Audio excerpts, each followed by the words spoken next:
Një shkurt. Adhurimi i gëzuar. Pranoni që Zoti është Perëndia. Na ka bërë ai dhe jo ne vetë. Ne jemi populli i tij dhe kopeja e kullotës së tij. Psalmi 103. Libri i psalmeve është përshkruar si kuti ilaçi për shpirtratan. Në të mund të gjejmë vajtime për të shtypurit, thirrje drejtuar Perëndisë në kohë të vështira dhe oferta lavdërimi e falënderimi.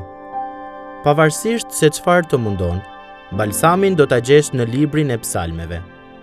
E endur veçanërisht në psalmet e lavdërimit, gjendet kjo e vërtet themelore. Zoti është Perëndia dhe ne jemi të tij. Vetë ekzistenca jonë si popull i Perëndisë është një tregues se kush është ai. Dikur nuk ishim popull, por tani jemi popull.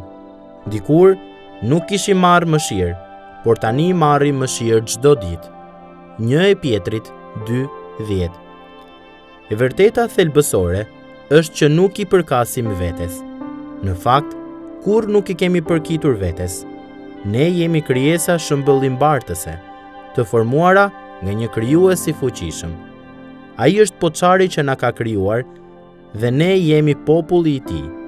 Përveç kësaj, ne jemi mëkatar të shpenguar, të blerë me një çmim nga një shpëtimtar i dashur. 1 Korintasve 6:20.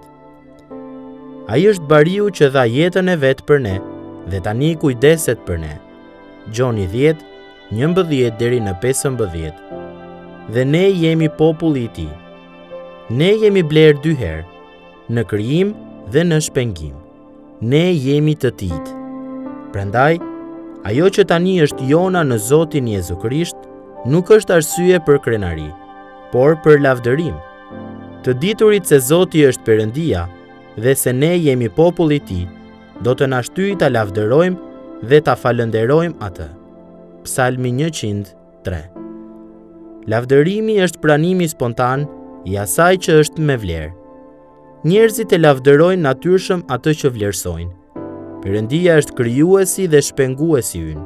Prandaj, atij i takon lavdërimi ynë dhe ai është i denjë për të. Askush dhe asgjë nuk e meriton lavdërimin tënd më shumë se ai. Edhe në rrethana më pak se ideale, ende kemi arsye për ta lavdëruar Perëndin, thjesht për atë se kush është ai. Kur i japim lamtumirën një personi të dashur, ose humbasim një punë e cila siguron për nevojat tona toksore, ne ende mund të zgjedhim ta lavdërojmë atë. Kur zëri ynë tingëllon mbytur për shkak të lotëve, kur zemra na lëshon, kur rrethanat na zgënjejnë, kur jeta duket se na lë në baltë, ne ende mund të gjejmë arsye të pafundme për adhurim të gëzuar dhe lavdërim falënderues te mirësia e Perëndisë që është e përjetshme.